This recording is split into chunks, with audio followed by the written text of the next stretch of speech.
Hello guys, how are you? Today I'm going to teach you how to create migrations in Laravel. Migrations are very useful in Laravel to generate tables, to alter tables, to alter columns, and open your command prompt.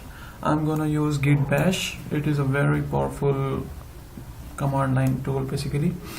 So make sure your command prompt or whatever command line tool you are using is in the root folder of your project. We are going to write php artisan make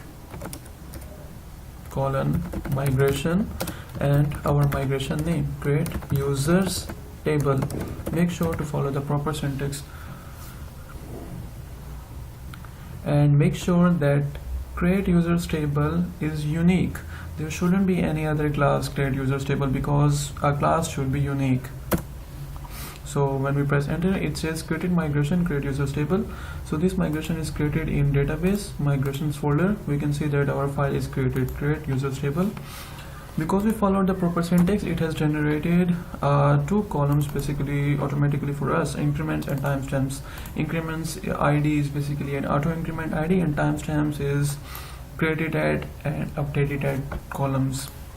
So suppose we are gonna need the name, email, age and some other things for a user, and we need some columns for them. So we can write table string, because name is string, so we are gonna use string name table string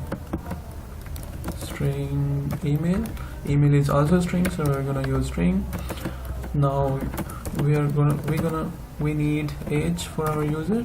So because age is an integer, so we need an integer function, and we can store an address for our user. So we write string address and save it, control as save. Now open your command prompt and write php artisan migrate, and you run that migration. It said that migrating and migrated, so it is successful. Now go to your database. My database name was example, and when I click on it, or we can refresh on it to see, it has created two tables, migrations tables. It shows basically what migrations have already been migrated, and the other that our table we have created, that is when we see the structure of this table, see ID was an auto increment, so it is auto increment. Name was our string, so it created a varchar with the size of 191. Email varchar, age int 11, address 191, and timestamps were created and updated. Created basically when the data was created, when any row was inserted. Updated when something was updated.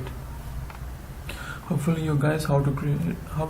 you have now understand how to create migrations. Thank you guys. Bye.